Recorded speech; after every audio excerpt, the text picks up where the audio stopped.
As the leaves turn red, Today we are going to speak her name loudly the streets turn purple. because everybody should be protected when they are asking for help. With Mariah Samuel's friends, family, and customers Mariah's life matters! Mariah's life matters! marching for more protection for domestic violence victims. The system failed to protect her. About a week ago, Mariah was killed when police say her ex-boyfriend shot her outside of her North Minneapolis home. 7:45 a.m., September 15, 2025.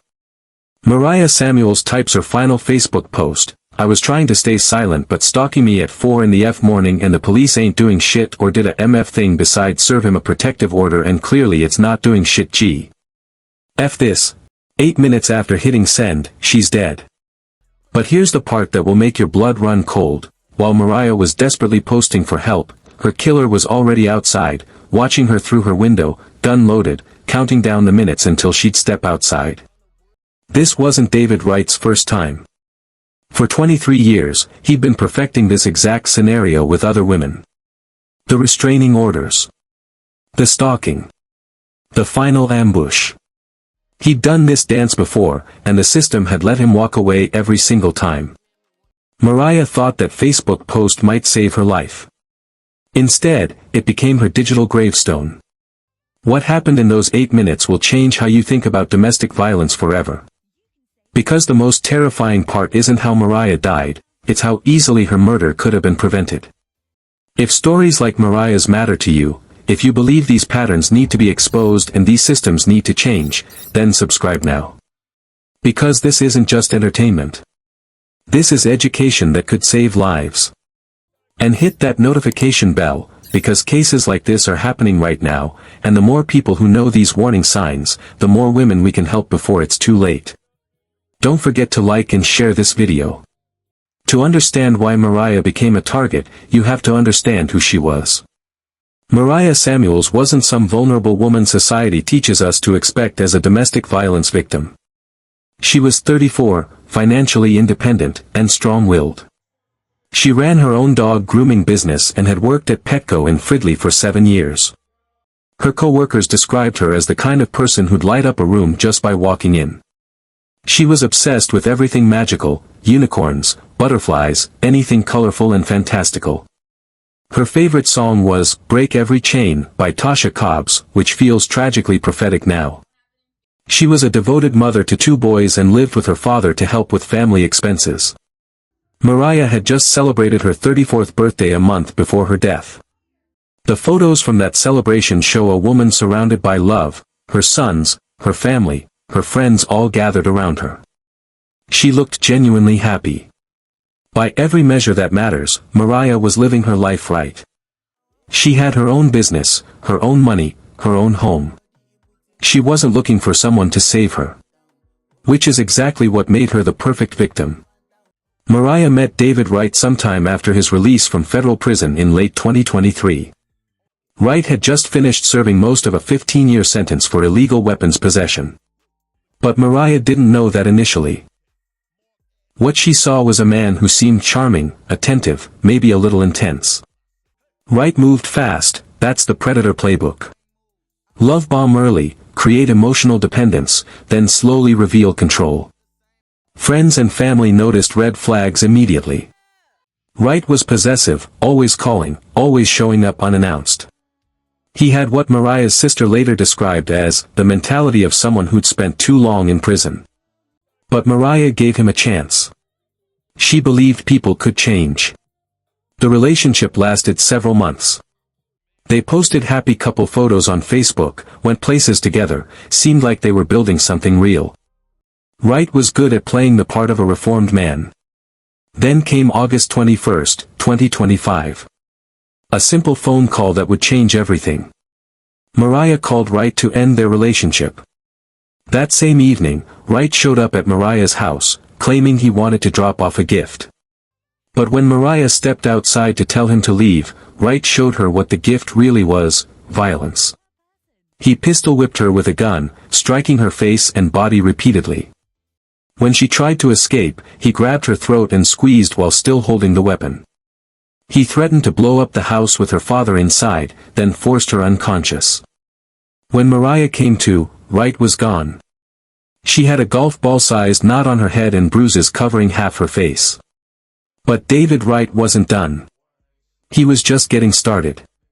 And here's what Mariah didn't know as she lay there bleeding and terrified: this wasn't Wright's first time doing this exact thing.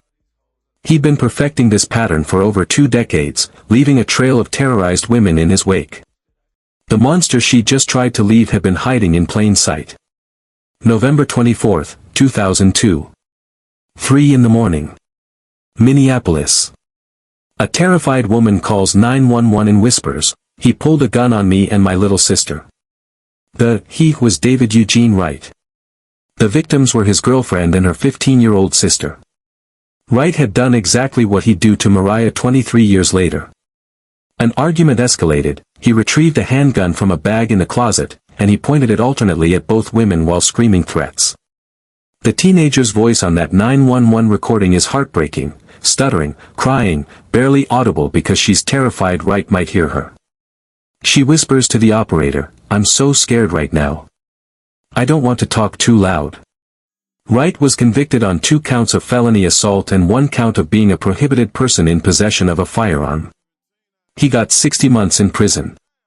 But here's the chilling part: even in 2002, this wasn't Wright's first offense.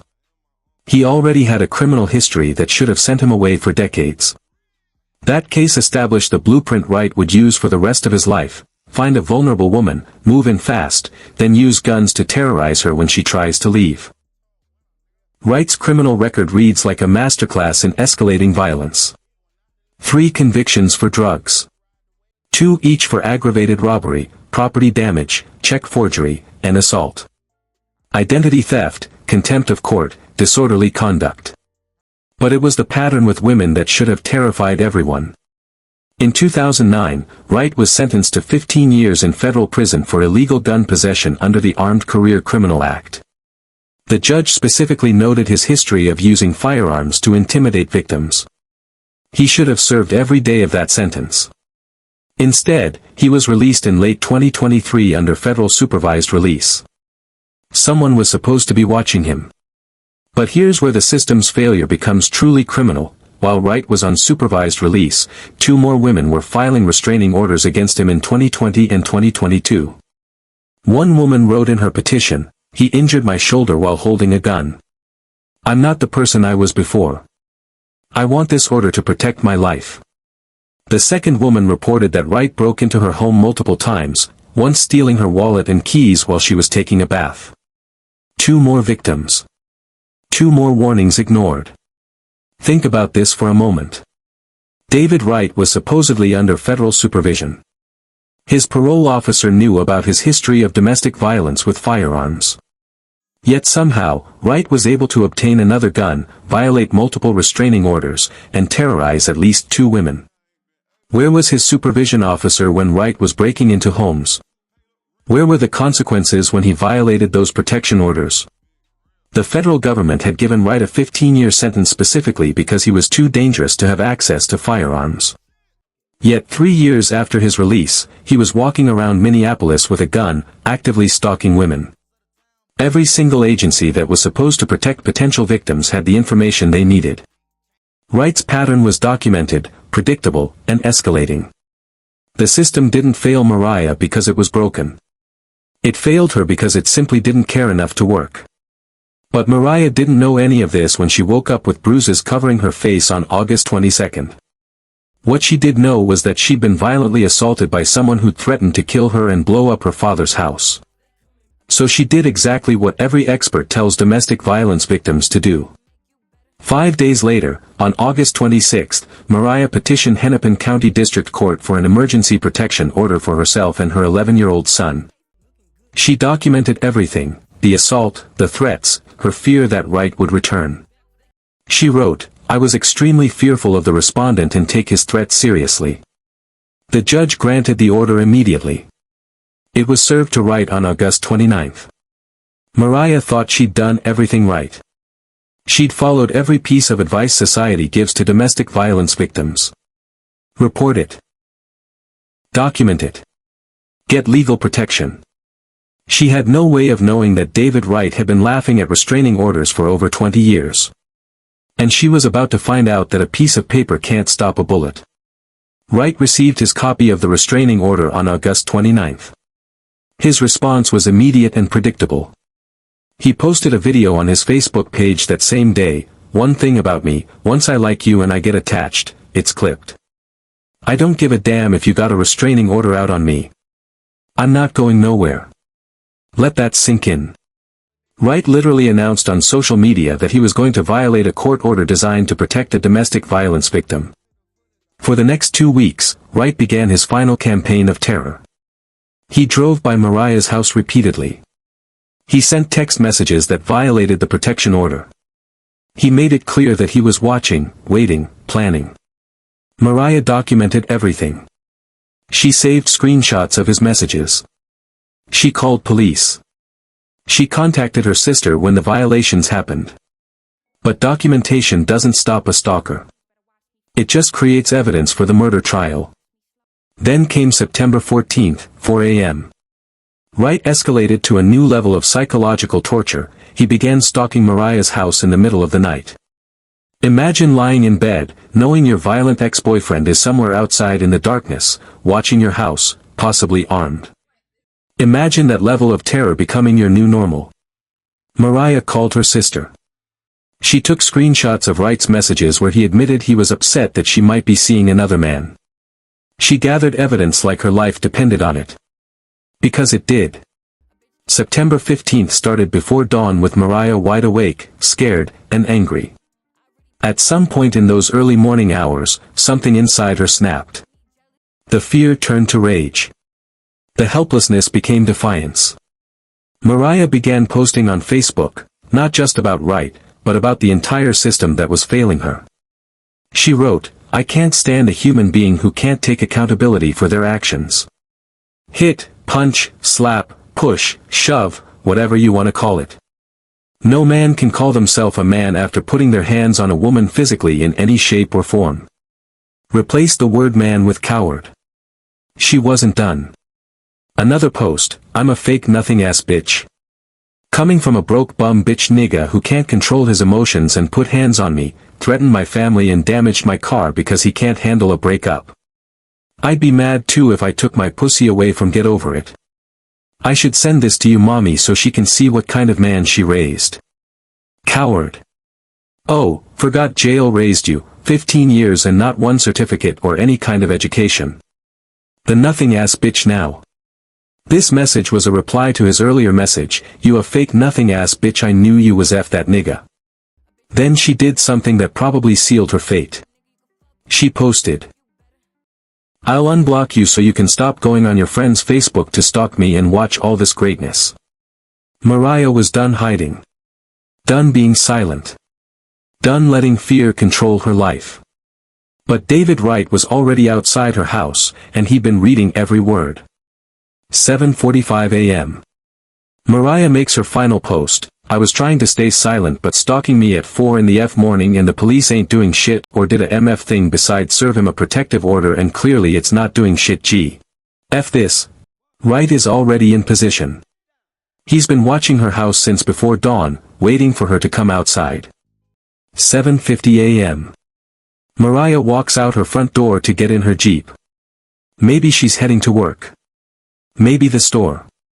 It doesn't matter. Wright approaches her as she reaches her vehicle. She sees him coming. She probably recognizes him immediately. Does she try to get in the car faster? Does she scream for help? Wright starts shooting before she can react. A witness in an upstairs bedroom hears 5 gunshots, then someone screaming, then more gunfire. 15 shell casings will later be found scattered around the scene. Wright doesn't fire once or twice in anger. He empties his magazine into Mariah's body. This isn't a crime of passion, it's an execution. But here's the detail that will haunt you. After Mariah is dead, Wright tries to drag her body back toward the vehicle. He's attempting to move her, maybe stuff her in the car, make it look like something else. When he can't move her dead weight by himself, he gives up. Then he calmly walks to the back of her Jeep and pulls out her bicycle. David Wright rides away from Mariah's murder scene on her own bike, gun in his pocket, like he's just finished running an errand. The entire execution took less than 3 minutes. But David Wright had been planning it for 23 years. 24 hours after murdering Mariah, police found David Wright in Anoka County, 20 miles north of Minneapolis. When they arrested him, Wright wasn't running. He wasn't hiding. He wasn't even particularly concerned. He was calm. Cooperative. Almost relieved. At the station, detectives showed Wright photos of Mariah's bullet-riddled body lying in the street. His response will make your skin crawl. "I'm not going to fight this situation," Wright told them. "This is not going to be a hard-fought case." Read that again. Wright wasn't denying he killed her. He wasn't claiming self-defense or temporary insanity. He was matter-of-factly explaining to police that he wasn't going to contest his murder charge. But then Wright said something that revealed the true depth of his delusion. "Read the text messages I sent her. Then you'll understand why I killed her." Wright genuinely believed that Mariah's refusal to reconcile justified her murder. In his mind, she had forced him to kill her. This wasn't remorse, it was explanation. He wanted police to see him as the victim. The wronged party. The man who'd been driven to murder by an ungrateful woman who wouldn't take him back. This is the psychology of a domestic abuser in its purest, most terrifying form. Wright didn't see Mariah as a human being with rights. He saw her as property that had tried to escape. The text messages Wright was so eager for police to read told the story of a man spiraling into murderous rage. In the days before the murder, Wright had been sending Mariah increasingly desperate and threatening messages. When she didn't respond, his tone shifted from pleading to accusatory to violent.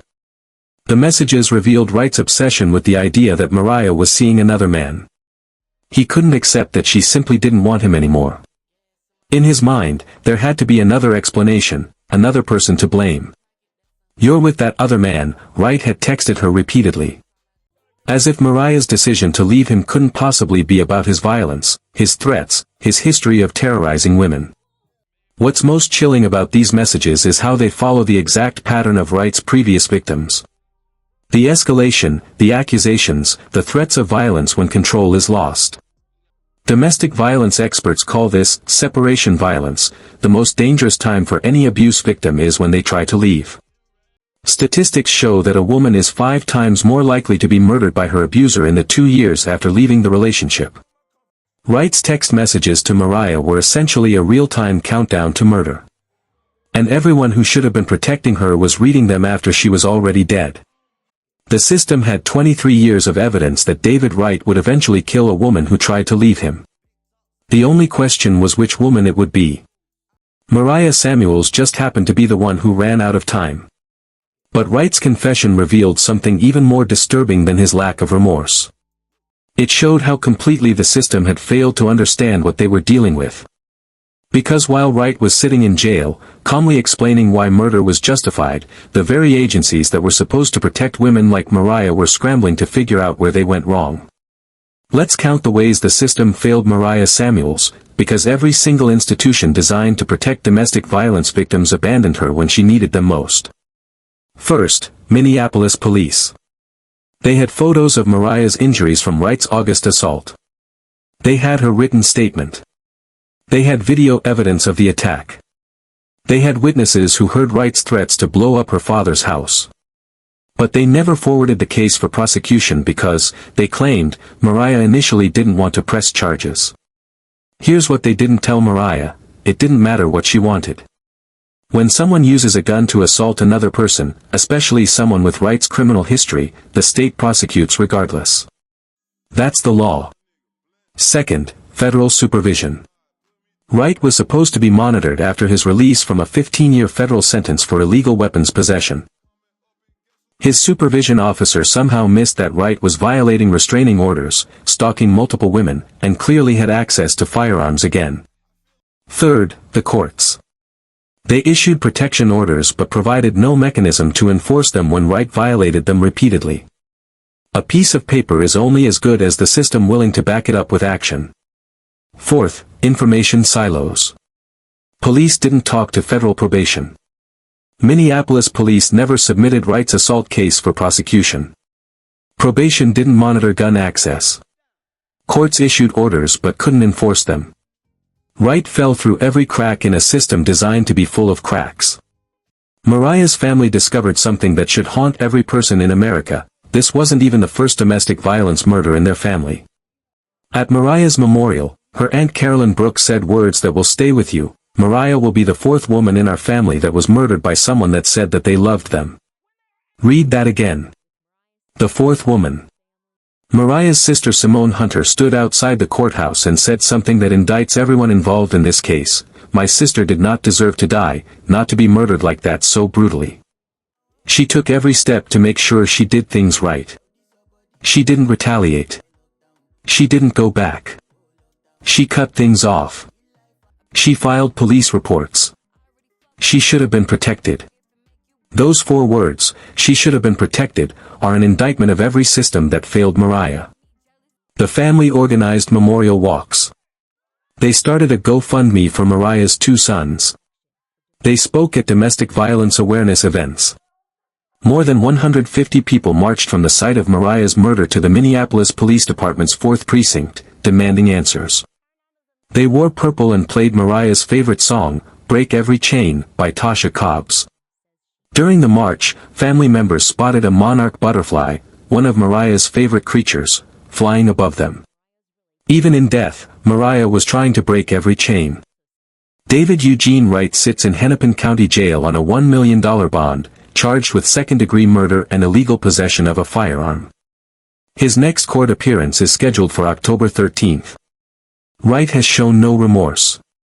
He's entered no plea of not guilty despite confessing to police, despite surveillance footage, despite witness testimony.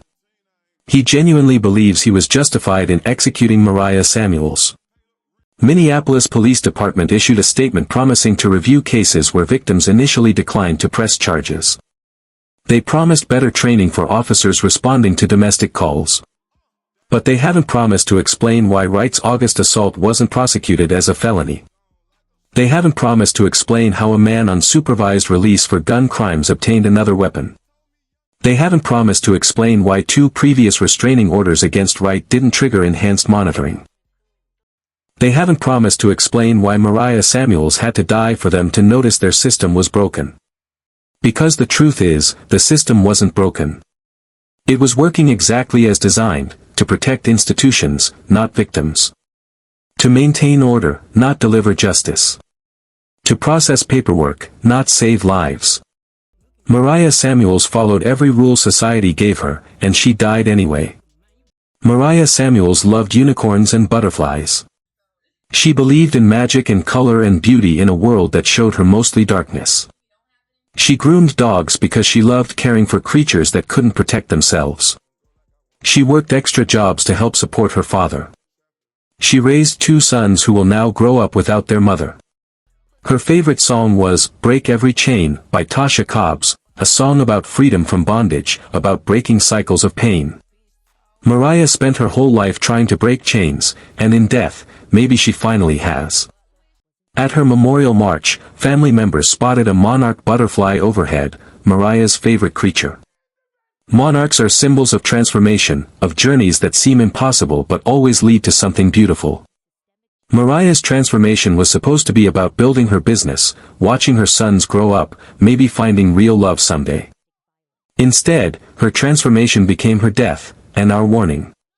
She did everything society told domestic violence victims to do. She called police. She documented everything. She got restraining orders. She cut off contact. She asked for help. And she died anyway. If you recognize yourself in Mariah's story, please listen carefully. If someone in your life is showing signs of escalating control or violence, please listen carefully.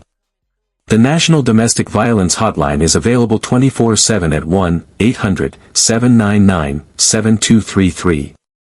In Minnesota, you can call the Day 1 Crisis Hotline at 866-223-1111. These aren't just numbers, they're lifelines staffed by people who understand that a restraining order is just paper, and that sometimes the most dangerous time is when you try to leave. But here's what Mariah's story really teaches us: we can't just tell victims to protect themselves. We have to fix the systems that are supposed to protect them. Share this story.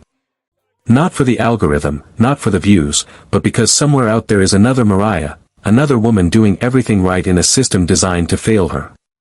Your share might be the thing that saves her life. If this story changed how you think about domestic violence, then Mariah's death wasn't completely meaningless.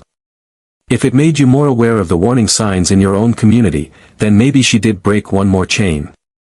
David Eugene Wright spent 23 years perfecting the art of hunting women. The system spent 23 years looking the other way. Mariah Samuels deserved better. And so does the next woman who's typing a desperate Facebook post right now, hoping someone, somewhere, will finally listen. Don't let her story end the same way. Alright, how you do this? You don't have a tripod at all? Somebody stole hers.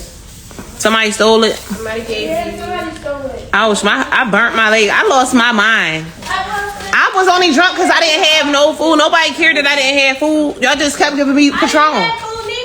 I didn't have any food all night long, and I paid all the money for that food. Because I look at you different. Why the about my baby mom? I don't give it. Yo, if you ever was the talk nigga, she'd tell you that. I would never talk to that on my level. She ain't do nothing to me, and she never been in my circle. She never been around me. And you've been bringing it up. So now I'm gonna give you what you want. I'm never gonna touch you again. I'm never physically gonna hurt you. You marry this nigga, I'm blowing this head off on everything I love. I'm going back to prison. October 7th, 2023. Philadelphia. A woman sits in a barbershop, watching her 7-year-old son get his hair cut.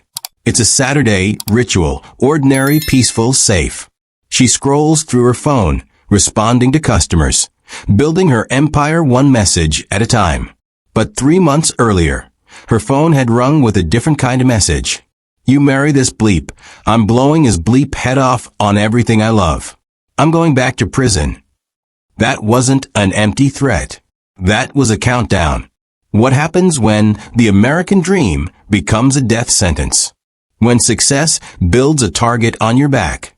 When the man who once promised to protect you becomes the predator hunting you down? This is the story of Tiffany Wade, businesswoman, mother, survivor. Until she wasn't. This is the story of how property deeds signed in desperation, threats dismissed as jealous rage, and love twisted into ownership would end with a child's scream echoing through a North Philadelphia barbershop. Before we dive deeper into this chilling case, I need you to do something for me.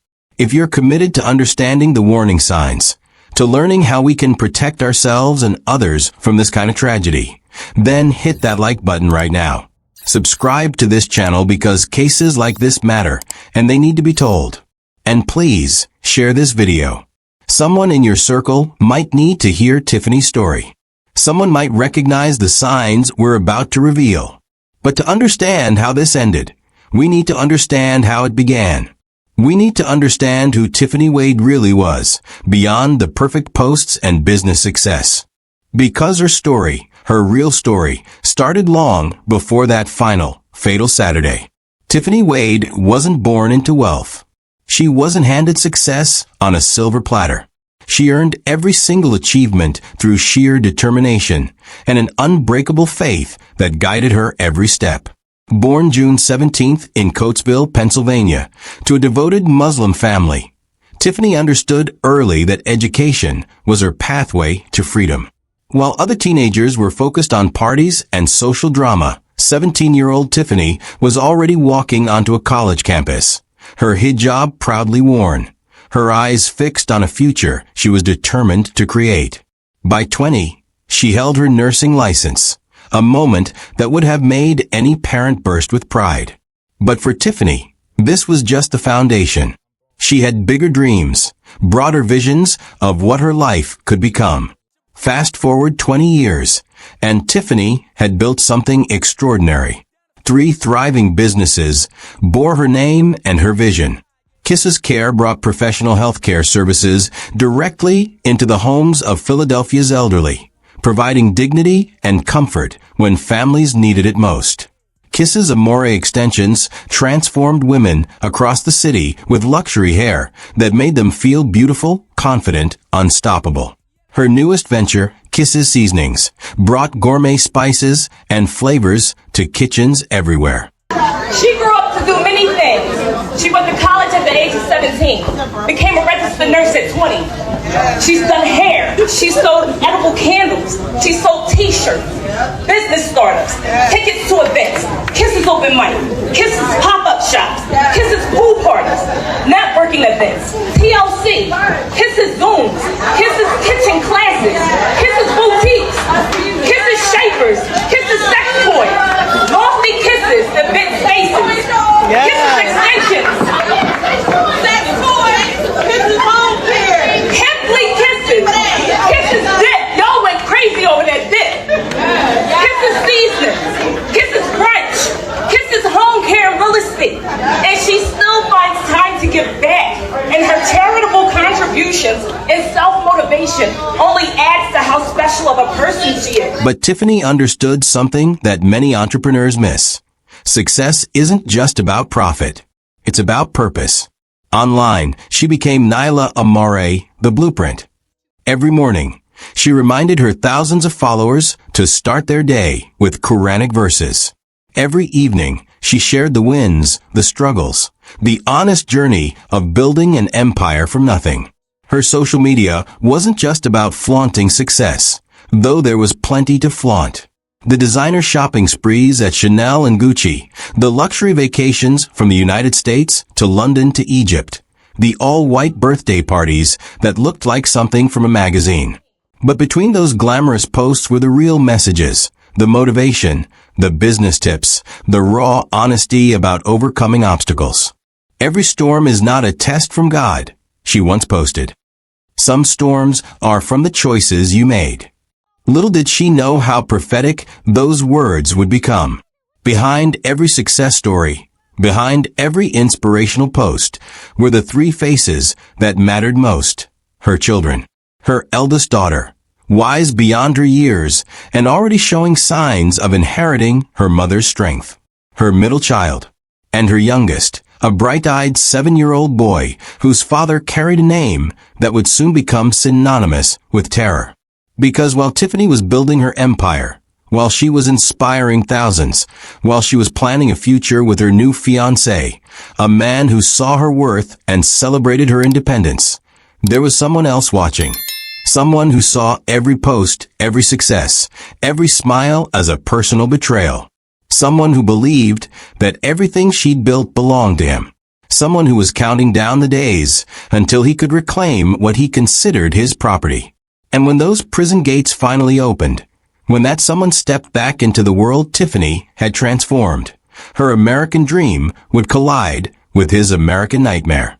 His name was Armand Hilton, and his story with Tiffany didn't begin with love. It began with control disguised as affection, gifts that came with invisible chains, and a criminal empire that would use her success as its shield. Armand Hilton, 44 years old. Chester, Pennsylvania. Street name, Speedy. A nickname proving chillingly accurate when running from crime scenes. Armand's criminal record stretched back decades. 2002 kidnapping charges for holding a 17-year-old for ransom. Robbery. Armed robbery. Weapons violations. Assault. Each charge painted the same portrait. A man who believed the world owed him something and was prepared to take it by force. But Armand was smart. Criminals with his record become targets for asset forfeiture. He needed a shield, someone clean, trusted, someone who would hold his wealth while he played dangerous games. Enter Tiffany Wade. When they met, Tiffany saw a successful man who showered her with gifts, bought properties in her name, offered security. She didn't realize every deed transferred, every property purchased, every dollar placed under her name was building an invisible prison around her future. Armand didn't give Tiffany those properties because he loved her. He gave them because she had something he could never recover, a clean criminal record. While his name triggered investigations, hers opened doors. While his assets could be seized, Hers were protected by legitimacy. Perfect criminal strategy. Use the woman you claim to love as a human shield for your illegal empire. But Armand miscalculated. He assumed love meant ownership. He assumed gratitude meant obedience. He assumed making Tiffany legal owner meant she understood she was merely temporary caretaker of his kingdom. He assumed wrong. When prison gates closed behind him, Armand believed he was leaving his empire in safe hands, that Tiffany would wait, remain loyal, preserve everything until his return. He had no idea she was about to transform his criminal assets into legitimate success. When he finally walked free, he would discover the woman he thought he owned had claimed permanent independence. But freedom was something Armand was willing to kill for. The plan was elegant. Criminal assets transferred to a clean name. Properties in Philadelphia and Miami, all legally owned by Tiffany Wade, safely protected from law enforcement seizure. On paper, Armand owned nothing. In reality, he believed he owned everything, including the woman whose signature appeared on every deed. While Armand sat in prison, Tiffany made discoveries. She had natural business talent. Rental properties generated steady income when properly maintained. She didn't need someone else making her financial decisions. Most importantly, she discovered she was good at being free. Month by month, Tiffany transformed criminal holdings into legitimate investments, dirty money into clean profits. Then she made the decision sealing her fate. She made it all legally, permanently hers. She filed for divorce while Armand was behind bars, cutting the last legal tie to his world of violence and crime. But perhaps most dangerous was falling in love again. When Tiffany began posting photos of her new relationship, sharing images of her engagement ring, she wasn't just showing happiness. She was announcing independence. In his prison cell, Armand watched every post. Each success was theft. Each smile was betrayal. Each engagement photo confirmed she was building a future without him. When Armand's release arrived, he started with phone calls demanding return of his properties. When words failed, he escalated to pure intimidation. "I'm a psychopath," he told her. "You ain't making it out of Philly. That boy is the only reason you're still walking around." Tiffany wouldn't return properties, wouldn't end her engagement, wouldn't live in fear. October 7th, 2023 began ordinarily. At 12:30 p.m., Tiffany made her last decision. "Come on, baby. Time for your haircut." 40 miles away, Armand was making his own decision. He'd promised she wouldn't make it out alive. Today, he intended to keep that promise. Platinum Cuts Barbershop sits on West Lehigh Avenue like any other neighborhood business. Familiar faces, regular customers, weekend conversations about sports and family. For Tiffany and her son, it was just another Saturday routine. She'd been bringing him here for months. The barbers knew his name. The other customers would wave hello. 1:15 p.m., Tiffany's car pulled up outside. Security cameras on the corner captured her arrival. Her son bouncing out of the passenger seat with the excited energy that only 7-year-olds possess when they're about to look fresh with a new haircut.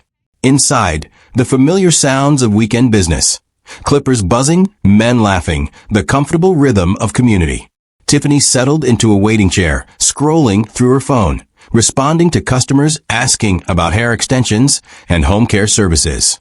Her son climbed into the barber's chair, cape wrapped around his small shoulders, grinning at his reflection. Just another Saturday. Just another haircut. Just another moment of ordinary life before everything changed forever. 1:47 p.m. The door chimed. Tiffany looked up from her phone. Her blood turned to ice. Armand Hilton stood in the doorway. Not the successful businessman who'd once showered her with gifts. Not the father of her child who'd promised to love and protect her. This was something else entirely. Rage given human form. Obsession wearing her ex-husband's face. Their eyes met across the barbershop. In that split second, Tiffany knew her time had run out. All the threats, all the promises, all the warnings he'd left on her voicemail, they were about to become reality. He'd found her. 2 shots shattered the afternoon calm. One to her torso. One to her head. Tiffany Wade, successful businesswoman, devoted mother, inspiration to thousands, collapsed to the barbershop floor as her 7-year-old son screamed from the chair, still wearing his haircut cape, still seeing everything, still unable to understand why mommy wouldn't get up. Armand Hilton turned and ran, leaving behind his own child's cries, leaving behind the chaos of witnesses scrambling for safety, leaving behind the woman whose only crime was refusing to remain his property. 1:49 p.m., the first 911 call. Someone just shot a woman at the barber shop on Lehigh Avenue. There's blood everywhere. She's not moving. Her kid is here. The shooter just ran out. 2:04 p.m., paramedics worked desperately, but 17 minutes was already too long. Tiffany Wade was pronounced dead at the scene, her son still screaming for his mother to wake up. The Saturday haircut routine was over. The threats had become reality. And somewhere in the streets of Philadelphia, a killer was running free, knowing he'd kept his promise, but destroyed his own child's world in the process. Within minutes, West Lehigh Avenue would swarm with police cars, ambulances, and homicide detectives. But for now, in these first crucial moments after the shots fell silent, there was only one sound that mattered. A 7-year-old boy calling for his mother, not understanding that she would never answer again. Within minutes, West Lehigh Avenue transformed from a quiet neighborhood street into a crime scene that would grip an entire city. Police cars lined the block. Yellow tape stretched across the entrance of Platinum Cuts. Paramedics, homicide detectives, forensic photographers, all converging on what had been moments before, just another Saturday afternoon. Detective Raymond Martinez, 20 years on the Philadelphia police force, took one look at the scene and knew this wasn't random violence. The precision of the attack, the targeted nature of the shooting, the fact that the killer had fled immediately without taking anything. This was personal. The security cameras told the story in brutal clarity. 1:47 p.m., a man enters the barber shop with purpose. 1:48 p.m., 2 gunshots. 1:49 p.m., the same man exits, weapon in hand, running east down Lehigh Avenue. No hesitation. No robbery attempt. No random violence. This was execution disguised as domestic dispute. Shell casings recovered from the scene. 9mm. No weapon found. The killer had taken it with him. But forensics had something better than the murder weapon. They had a clear image of the murderer's face captured on multiple cameras. Within hours, that face had a name.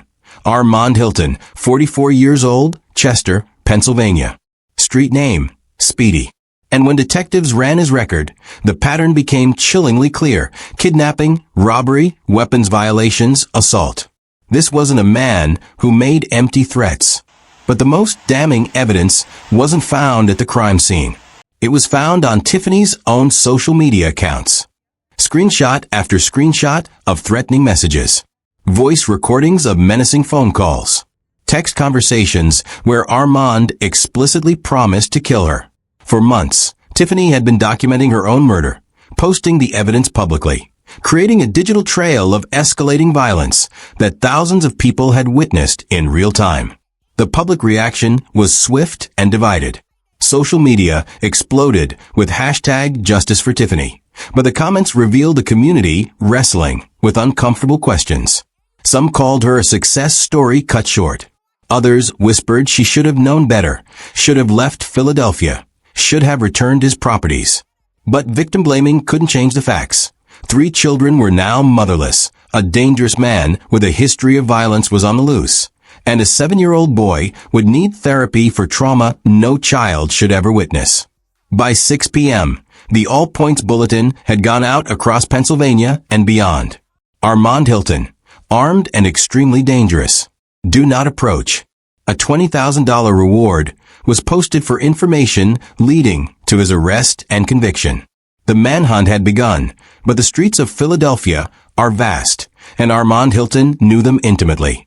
The question that haunted every detective, every family member, every person following the case was simple. Where was he hiding? And what was he planning next? But as investigators dug deeper into the relationship between Tiffany and Armand, they uncovered something that would change everything they thought they knew about this case. Here's what initial reports missed. Those properties Armand transferred to Tiffany's name weren't romantic gifts. They were criminal assets being laundered through a clean identity. Armand had used the woman he claimed to love as a human shield for his illegal empire. Every deed signed in her name was part of elaborate criminal money laundering. While Armand's name triggered investigations, Tiffany's opened doors. While his assets faced confiscation, hers were legally protected. But here's the shocking turn. Tiffany knew exactly what was happening. Those threatening voicemails police found? She'd posted every single one publicly. The escalating threats? Screenshot and shared with thousands. She'd broadcast her terror to anyone who would listen. "I'm a psychopath," Armand had told her. "You ain't making it out of Philly." Tiffany didn't just save that message. She shared it with the world. Why broadcast your own terror? She wasn't seeking sympathy. She was creating evidence, building a case, documenting her own murder, because she knew Armand was going to try to kill her. Every post was a breadcrumb. Every screenshot was testimony. Every recording was proof that her death wouldn't surprise anyone paying attention.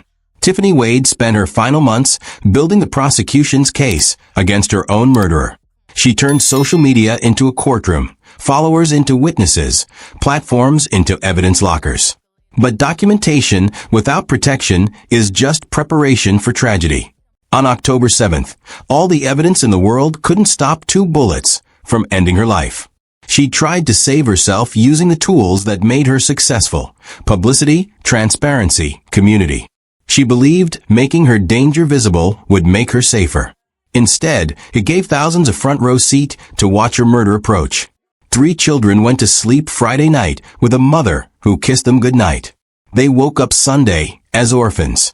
The eldest daughter found herself thrust into an impossible role: head of household, surrogate mother, keeper of her siblings' shattered world. That 7-year-old boy who'd been excited about his haircut now faces a lifetime processing images no child should carry. He'd watched his mother die. He'd screamed for her to wake up while she bled on the barbershop floor. That trauma reshapes a child's understanding of safety, trust, and love. Tiffany's father, already a widower, now faced burying his daughter. The community rallied: meals, prayers, support. But nothing could fill the void. Every year on Tiffany's heavenly birthday, her eldest daughter posts memories. "Your legacy will continue." But legacies don't replace hugs. Success stories don't substitute bedtime kisses. Meanwhile, the man responsible for this destruction remained free, still dangerous, still capable of shattering other families. Armand Hilton vanished into Philadelphia streets like smoke. The FBI joined the manhunt. Multi-agency task forces coordinated across state lines. A $20,000 reward brought hundreds of tips, but none led to capture. He knew these neighborhoods intimately: every alley, every safe house, every person who owed him favors or feared his retaliation. Chester and Philadelphia became hunting grounds, where a killer moved like a ghost through familiar territory. Interstate flight charges elevated the case to federal priority. His face appeared on wanted posters from Pennsylvania to Florida. Every sighting was investigated. Every lead was pursued. Every tip was followed. But Armand had spent years perfecting the art of disappearing. Prison had taught him patience. The streets had taught him survival. And his obsession with control had taught him that some promises are worth keeping, no matter the cost. Today, Armand Hilton remains one of Philadelphia's most wanted fugitives. Somewhere, he's still free while Tiffany's children grow up without their mother. Somewhere, he's still dangerous while other women face similar threats from men who believe love means ownership. The manhunt continues. The reward stands. And every day he remains free is another day justice is denied to the woman who spent her final months creating the evidence that should convict him. Tiffany's story raises questions we all need to answer. Could she have done anything differently? Should documenting threats on social media be enough to trigger protection? What would you do if someone in your life showed these warning signs? If you have any information about Armand Hilton's whereabouts, contact Philadelphia Police immediately at 215-686-3334 or the tip line at 1-800-686-8477. Don't hesitate. Your call could bring justice for Tiffany and safety for future victims. This case isn't just entertainment, it's education. Share this video. Someone in your network might recognize these patterns in their own life. Someone might need to hear that threats should always be taken seriously. Hit that subscribe button and notification bell because cases like this matter. They remind us that domestic violence doesn't discriminate by success level, that financial abuse often precedes physical violence, and that community awareness can save lives. What warning signs do you think people miss? Share your thoughts respectfully in the comment below. Tiffany Wade's legacy lives on through her children, her businesses, and her story. She transformed criminal assets into legitimate success, refused to be controlled, and fought for her independence until her final breath. Her death reminds us that when someone shows you who they are, believe them. That love should never feel like ownership. That success sometimes comes with a price no one should have to pay. For Tiffany's family, for every domestic violence survivor, for anyone facing threats from someone who claims to love them, you are not alone. Stay safe, stay aware, and remember, freedom should never cost you your life. This has been the story of Tiffany Wade. May she rest in peace, and may justice finally find Armand Hilton. Hey guys, let's do a pregnancy bump update. So I am now, get this baby out of me, weeks along. The baby is the size of a fucking whale and what sounds like at least 5 painful stitches. My main symptom is bitch. At exactly 4:39 a.m. on March 4th, 2023, a 6-year-old boy made the most heartbreaking phone call of his life. His small voice trembled as he whispered into the phone, "My mommy has been shot." His mother, India Kinamore, lay dead in their Cincinnati home, her body riddled with bullets, murdered just hours before she was scheduled to give birth to her 4th child. The baby she'd been excitedly preparing to meet for 9 months would never take a breath. But what investigators would discover about who killed her would shake this community to its core and redefine the word betrayal for everyone who heard this story. This isn't just another random act of violence. This is the story of a woman who shared her pregnancy joy with thousands of followers on social media, a mother who radiated pure happiness about her growing family, and a man who smiled for the cameras while secretly orchestrating the most unthinkable conspiracy. Before we dive into this shocking case, if you're passionate about true crime stories that expose the darkest sides of human nature, please hit that like button right now. It helps more people discover cases like India's that deserve to be heard. Make sure you subscribe and turn on notifications so you never miss our deep dives into cases that will leave you questioning everything. And please, share this video because India's story needs to reach as many people as possible. Stories like hers save lives by showing us the warning signs we all need to recognize. What you're about to hear involves a crime scene so carefully staged it fooled investigators for years, digital evidence that would take police nearly 3 years to piece together, and a betrayal so cold-blooded that when you learn who pulled the trigger and who ordered them to do it, you'll question everything you think you know about trust and love. If stories like this fascinate you the way they fascinate me, make sure you hit that subscribe button because we dive deep into cases exactly like this every single week. Today, we're going to uncover how a loving mother's excitement about meeting her baby became her death sentence. We'll explore the digital breadcrumbs that finally caught her killers, and I'm going to reveal how one seemingly innocent detail, a simple work request, unraveled an elaborate murder conspiracy that had been hiding in plain sight. Pay close attention to the timeline I'm about to share with you, because when you hear when certain things happened, when certain requests were made, your jaw is going to hit the floor. Let me introduce you to India Kinamore. At 26 years old, India had found her voice in the most authentic way possible. She wasn't chasing viral fame or trying to become the next big influencer. Instead, she used TikTok to share the real, unfiltered experience of motherhood. Her content was genuine conversations about pregnancy struggles, tender moments with her 6-year-old son, and the kind of parenting advice that only comes from someone who's lived it. India had this warmth that just radiated through the screen. When she talked about reading bedtime stories or dealing with morning sickness, thousands of mothers felt like they were talking to a friend. She wasn't perfect, and she never pretended to be. She was real, and in a world full of curated perfection, that realness made her special. When India discovered she was pregnant with her 4th child, her initial reaction was honest in that way that made her followers love her. If you would have asked me a year ago, maybe even a couple months ago, did I want another kid? My answer was hell no, she posted with a laugh. But God had other plans for me. What started as an unplanned pregnancy became a source of pure joy for India. She documented every milestone, every kick, every moment of anticipation. By early 2023, India was glowing. Her pregnancy updates showed a woman completely in love with the life growing inside her. She'd prepared the nursery with the same care she put into everything else in her life. The hospital bag sat packed and ready by her door. She had names picked out, clothes washed and folded, and dreams about what this new little person would be like. India was in a relationship with Kayvon Warren, a 30-year-old man who appeared to share her excitement. Their social media showed what looked like a happy couple preparing for their future together. Photo shoots documenting her growing belly, sweet captions about their growing family. From the outside, everything looked perfect. But beneath the surface of those smiling photos, Kayvon Warren was living a lie so elaborate and so dangerous that it would cost India everything. While India was planning for new life, counting down days until March 4th when she was scheduled to be induced, Kayvon was making very different plans for that same date. Plans that would ensure India never made it to the hospital. Plans that involved recruiting 2 other men to help him solve what he saw as the problem of an unwanted pregnancy.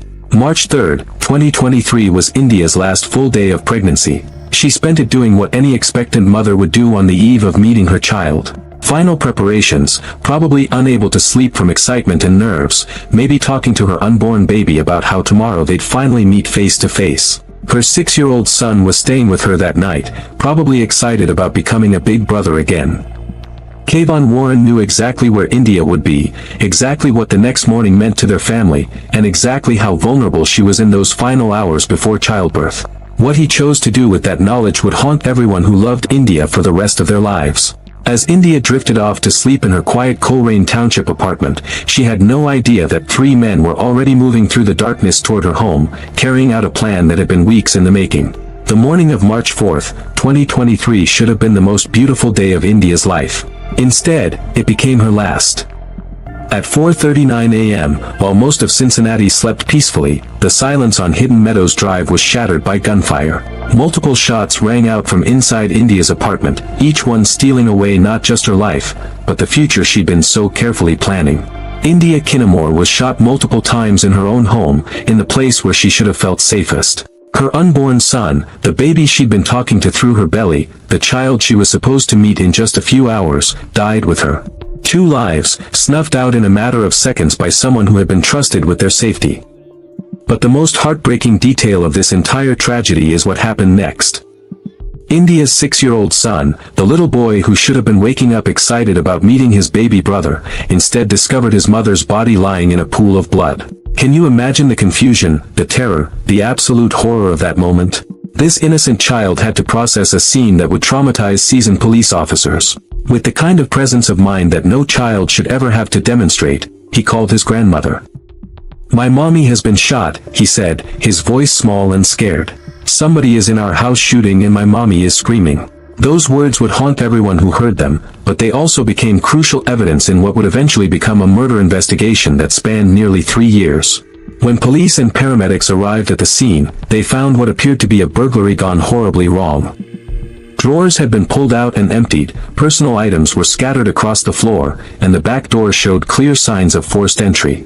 Everything about the scene screamed random break-in, wrong place wrong time, a pregnant woman who simply had the misfortune of being home when burglars struck. The staging was sophisticated, deliberate, and completely convincing. Whoever had done this had taken the time to make it look authentic, to create a narrative that would send investigators chasing shadows while the real killers walked free. For months, the community of Coleraine Township would live in fear, believing that violent burglars were prowling their neighborhood, looking for their next victim. Meanwhile, Kayvon Warren was playing the role of his life. Within hours of India's murder, he was posting on social media, sharing his grief with the world. "Baby, I'm hurting bad off this one. I love y'all," he wrote, and the responses poured in. Friends offered condolences, family members wrapped him in support, and the community rallied around what they believed was a man who had lost everything in one terrible moment. But as investigators would eventually discover, Kayvon Warren hadn't lost anything that morning. He had gotten exactly what he wanted. Detective work in Coleraine Township began immediately, but investigators were chasing the wrong story entirely. Everything about India's crime scene pointed to a burglary that had escalated into murder. The forced entry, the scattered belongings, the apparent search through her personal items, it all fit the pattern of a break-in gone wrong. So that's the direction the investigation headed, and that's exactly what her killers were counting on. Police canvassed the neighborhood, knocking on doors, asking residents if they'd seen anything suspicious in the early morning hours of March 4th. They pulled security footage from nearby apartments and businesses, looking for any sign of strangers prowling the area. They interviewed India's friends and family, trying to understand if she had any enemies, anyone who might want to hurt her. Every lead pointed to the same conclusion: this was a random act of violence by someone India had never met. Kayvon Warren was the picture of cooperation. He answered every question, provided detailed accounts of his whereabouts, and played the devastated boyfriend with an Oscar-worthy performance. When detectives asked about his relationship with India, he spoke about their plans for the future, how excited he was about the baby, how much this loss was destroying him.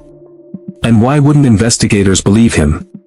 He was the victim of a terrible tragedy, a man who had lost both his girlfriend and his unborn child to senseless violence. But as weeks turned into months, small inconsistencies began to surface. Little details that didn't quite align, timeline gaps that couldn't be fully explained. More importantly, when investigators dug deeper into the financial picture surrounding India and Kayvon's relationship, a different story started to emerge. Kayvon Warren was drowning in debt. His home was facing foreclosure, credit cards were maxed out, and the prospect of child support for another child represented a financial burden he simply couldn't handle.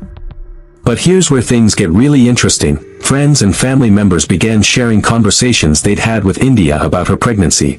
Conversations where she mentioned that Kayvon had been pressuring her to terminate the pregnancy. She'd refused, absolutely determined to have her baby. Now, I want you to remember this detail about the pregnancy termination pressure, because it becomes absolutely crucial to understanding what happened next.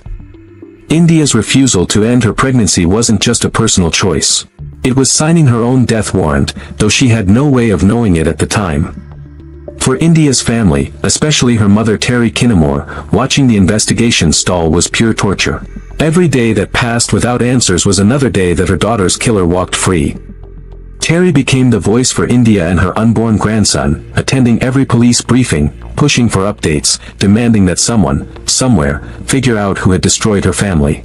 The community remained on edge, installing new security systems, checking locks obsessively, living with the fear that whoever had killed India might strike again. Parents walked their children to school, neighbors watched each other's homes more carefully, and everyone wondered if they could be next. The randomness of it was what made it so terrifying. If it could happen to India, a pregnant woman in her own home, it could happen to anyone. What nobody knew. Not the terrified neighbors, not the grieving family, not even the investigators working the case, was that there was nothing random about India's murder at all. While the community lived in fear of phantom burglars, the real killers were hiding in plain sight. And while technology has made it easier for criminals to plan and coordinate their crimes, it's also made it nearly impossible for them to do so without leaving digital evidence behind. Investigators were quietly building a case that would eventually expose not just who killed India Kinnamore, but why her murder was the most personal betrayal imaginable. 2 years passed. 2 long years of dead ends, false leads, and a family desperate for answers. Then, in the summer of 2025, investigators caught a break that would change everything. It came from the most unexpected place, Kayvon Warren's employment records. While reviewing every aspect of Kayvon's life in the weeks surrounding India's murder, detectives discovered something that made their blood run cold. Kayvon Warren had requested bereavement leave from his job. Now, asking for time off when someone dies isn't unusual. Employers understand that grief requires time to process, funerals need to be attended, and people need space to mourn. But the timing of Kayvon's bereavement request wasn't just unusual, it was impossible. He had submitted his request for bereavement leave before India was murdered. Before his girlfriend was dead. Before his unborn child was killed. Think about that for a moment. How do you grieve for people who are still alive? How do you request time off to mourn deaths that haven't happened yet? Unless, of course, you know they're about to happen because you're the one planning to make them happen. When investigators realized what this meant, the entire case shifted. This wasn't a burglary gone wrong. This wasn't random violence. This was premeditated murder, planned so far in advance that Kayvon had already arranged his alibi for missing work. He knew he'd need time off after India's murder because he was the one ordering it. Armed with this devastating piece of evidence, detectives dug deeper into Kayvon's digital life, and what they found was a conspiracy that would make your skin crawl. Text messages between Kayvon Warren, 20-year-old Robert Irvin, and 22-year-old Lamar Morris Suggs revealed a detailed timeline of planning for India's murder. These weren't vague conversations or subtle hints. These were explicit discussions about how to kill a pregnant woman and make it look like something else entirely. The digital evidence painted a picture of three men coordinating every aspect of this crime. They discussed timing, entry methods, how to stage the scene afterward. Cell phone location data placed all three of them near India's apartment complex in the hours leading up to her murder, moving in a pattern that showed coordination and planning. But here's the detail that will give you chills. The text messages between these three conspirators stopped abruptly at 3:40 a.m. on March 4, 2023. Complete radio silence. India was murdered at 4:39 a.m. They went dark exactly 1 hour before they pulled the trigger. 1 hour of final preparation, 1 hour of moving into position, 1 hour of silence before they destroyed 2 lives and shattered a family forever. The evidence showed that this wasn't just murder, it was the most calculated, cold-blooded betrayal you can imagine. While India was sleeping peacefully, probably dreaming about meeting her baby in just a few hours, the father of that baby was coordinating with 2 other men to ensure she'd never wake up. August 21, 2025. After 873 days of investigation, that's 2 years, 4 months, and 17 days of a family living without answers, police finally had enough evidence to act. In coordinated arrests across Cincinnati that morning, the conspiracy that had hidden behind a staged burglary finally came crashing down. Robert Irvin was taken from his home, probably still believing he'd gotten away with the perfect crime. Kayvon Warren was arrested wherever he thought he was safe, his 2-year performance as the grieving boyfriend finally coming to an end. And Lamar Morris Suggs. He was already behind bars on unrelated weapons charges when officers served him with murder warrants. 3 men who thought they'd committed the perfect crime discovered that in the digital age, there's no such thing. The evidence that prosecutors revealed was staggering. Kayvon Warren hadn't just been pressuring India to terminate her pregnancy, he'd been living an entirely double life. While India was posting pregnancy updates and preparing for their future together, Kayvon was involved with another woman. The pregnancy represented everything he didn't want: financial responsibility he couldn't handle, emotional complications he refused to deal with, and a future that didn't fit his plans. So he made a choice that defies human comprehension. Instead of walking away, instead of being honest about his feelings, instead of finding any other solution, Kayvon Warren decided that murder was easier than fatherhood. He recruited Robert Irvin and Lamar Morris Suggs, planned India's death down to the smallest detail, and arranged for her to be killed on the very day she was supposed to give birth to his son. The staging of the burglary wasn't amateur work. These men had thought through every detail. How to make the forced entry look authentic, what items to scatter to suggest a search for valuables, how to create a crime scene that would send investigators looking for strangers rather than examining India's inner circle. For over 2 years, it worked perfectly. 1 week later, on August 28, 2025, when the 3 suspects appeared in Hamilton County Court, India's mother Terry Kinamore was there. Her victim impact statement cut through the legal proceedings like a knife. He killed his own son, she said, staring directly at Kayvon Warren, or plotted to kill his own son. He's been out for 2 years while this investigation was going on, while my daughter and his grandson are resting in a grave. Terry revealed a detail that made everyone in that courtroom sick to their stomachs. She'd been the one to receive that devastating call from India's 6-year-old son that morning. But there was something else, something that surveillance equipment had captured that proved just how deep this betrayal went. On the audio from the apartment complex security system, you could hear India's screams with each gunshot. You could hear her terror, her pain, her final moments. And Kayvon Warren's voice. Complete silence. Not once did he call out in alarm. Not once did he ask what was happening. Not once did he react like someone who was witnessing the murder of the woman he loved, because he wasn't witnessing anything. He already knew exactly what was happening and why.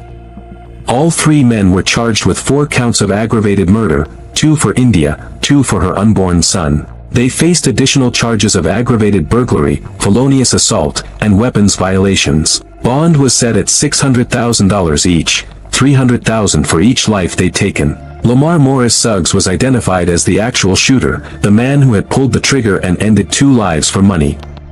But it was Kayvon Warren who had orchestrated every detail, who had chosen murder over responsibility, who had betrayed the ultimate trust between partners. Let's talk about just how sophisticated this deception really was, because understanding the level of planning involved will help you grasp the true evil of what happened to India. The crime scene staging wasn't something thrown together in a panic after the murder. This was methodical, calculated manipulation designed to send investigators down completely the wrong path. The drawers weren't just randomly pulled out, they were opened in a pattern that suggested someone searching for specific valuables. Items were scattered in a way that looked like panicked rummaging, not destruction for destruction's sake. The back door entry was forced in a manner consistent with opportunistic break-ins. Every single detail was crafted to tell the story of strangers who had stumbled upon a vulnerable pregnant woman and killed her during a robbery. For over 2 years, this lie worked perfectly. While Terry Kinamore buried her daughter and unborn grandson, while India's 6-year-old son struggled with trauma that no child should ever experience, while an entire community lived in fear of random violence that didn't exist, Kayvon Warren walked free. He attended family gatherings, accepted condolences, and played the role of the devastated boyfriend so convincingly that even India's own family supported him through his supposed grief. Think about the psychological calculation required to pull this off. Kayvon didn't just order India's murder, he had to live with her family's pain, watch her mother cry, comfort her surviving children, all while knowing he was the cause of every tear they shed. That level of deception requires a complete absence of human empathy. But here's what Kayvon Warren didn't understand about the modern world: everything leaves a digital footprint. Every text message, every phone call, every time your phone pings a cell tower, there's a record. When you're planning a murder in 2023, you're not just planning the crime itself, you're creating evidence of that crime with every digital interaction. The text messages between Warren, Irvin, and Suggs created a timeline so detailed it was like having a confession written in real time. Investigators could see when the plan was discussed, when logistics were worked out, when final arrangements were made. The cell phone location data didn't just place them near the scene, it showed their movement patterns, their coordination, their careful positioning before the attack. That bereavement leave request wasn't just evidence of premeditation, it was proof that Kayvon Warren was so confident in his plan that he was already preparing for its aftermath. He was so certain that India would be dead that he'd arranged his work schedule around her murder. This case exposes something that makes a lot of people uncomfortable to think about, but it's a reality that women face every day. The most dangerous time in an abusive relationship is often when a woman tries to leave or when she makes a choice her partner doesn't want her to make. For India, that choice was refusing to terminate her pregnancy.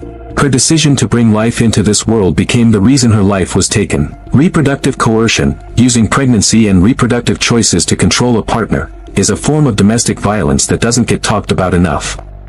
When Kayvon pressured India to end her pregnancy and she refused, he didn't see this as her exercising her right to choose. He saw it as her defying his control, and for someone with his mindset, that defiance was unacceptable.